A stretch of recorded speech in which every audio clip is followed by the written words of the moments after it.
Okay, let me pull up a little bit so y'all can see. Okay, okay, we're good now. Who let the cat out the bag, y'all?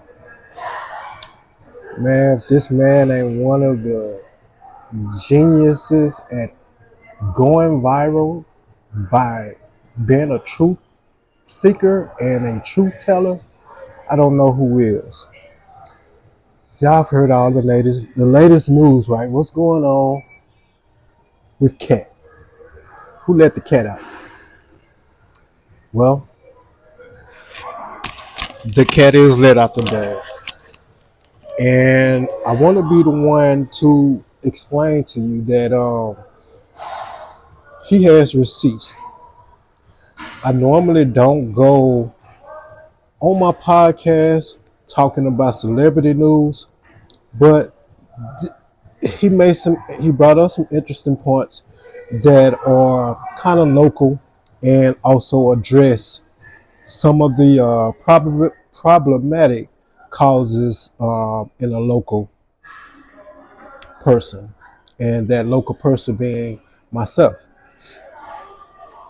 I go on my podcast just to let people know some of the things that the truth seekers are interested in, because they're not really all that focused on learning or researching if it is the truth, but they are interested in hearing your story.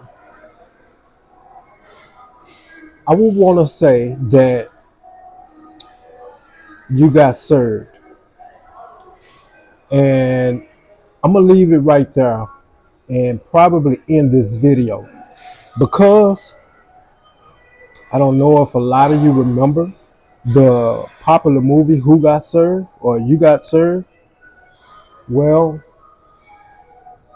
I'm just going to say allegedly that Steve Harvey was the individual who brought that movie into fruition, the whole idea, supposedly.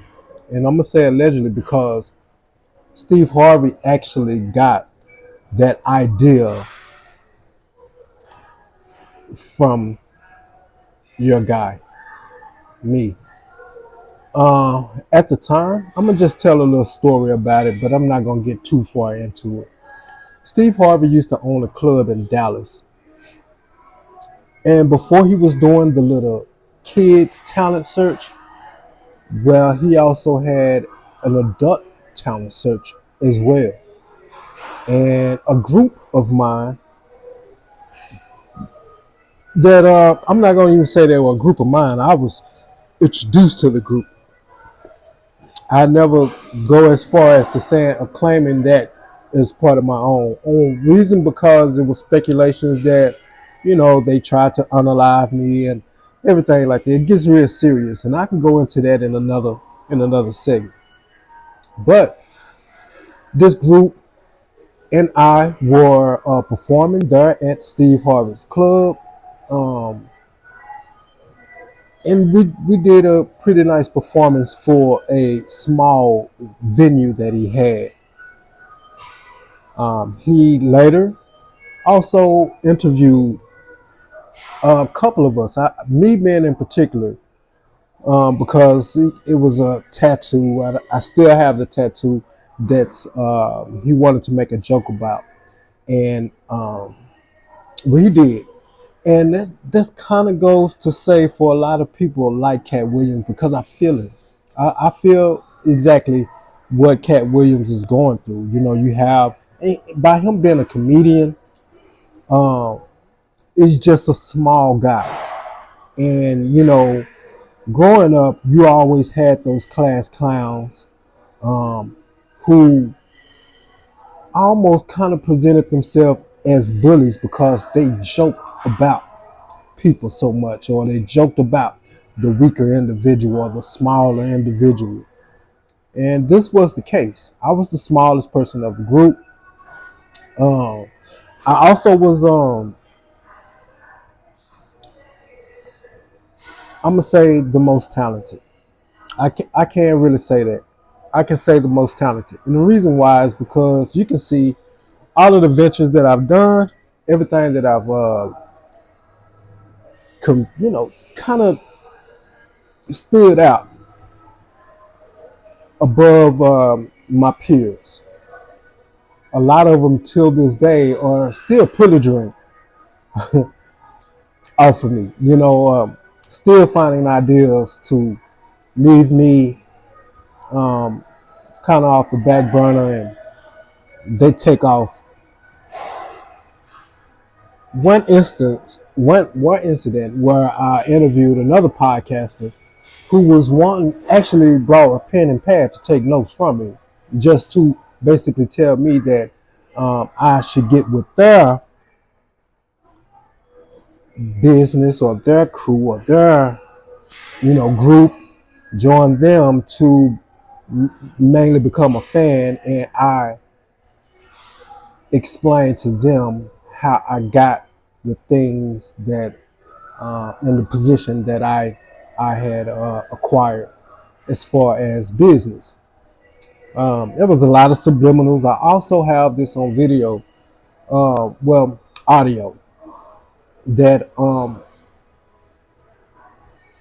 she kind of really wanted to shun my business and everything that I was doing, so that I can help her further her ventures as far as podcasting or whatever she was doing at that moment. But we're going to dive deep into this, because this is, I think Katt Williams is on to something that we have not been paying attention to for a long time, and that was bringing awareness to those individuals who naturally have the talent, and because they're the small guy or the smaller entertainer, then they're getting their ideas taken from them, so it can advance someone else's career or venture that they're doing. I'm one of those guys. I do see. I never saw Katt Williams as a crazy individual where he was just off the handle, bitter or nothing like that. Especially because of the things that he was saying and the way people bullied Katt Williams. Yes, he talked a lot, but he also had receipts.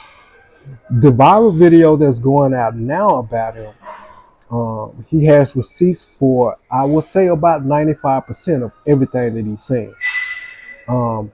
There could be one contradiction that could be brought up or mentioned, is that it was the one with Ricky Smiley and Katt Williams for us the next Friday after next movie. So, just to dive into it, we're going to talk about basically the You Got Served movie back in the day, if a lot of you could remember. And allegedly that idea was brought to the attention from Steve Harvey. At the time, the group that I was with, like I said, we performed at his nightclub that he had here in Dallas. It was off of Count Wisdom. If you from or a native from Texas, then you may know of the club that was like right down. It was on the same block in the same strip area called Rag Daddy's. He also had a club there. A lot of people don't remember that, but I am here to tell you that yes, that is true. And he not only patterned the little kids' talent interviews and everything like that from what he started at that Dallas club before all of that, which was the adult talent search that he was doing.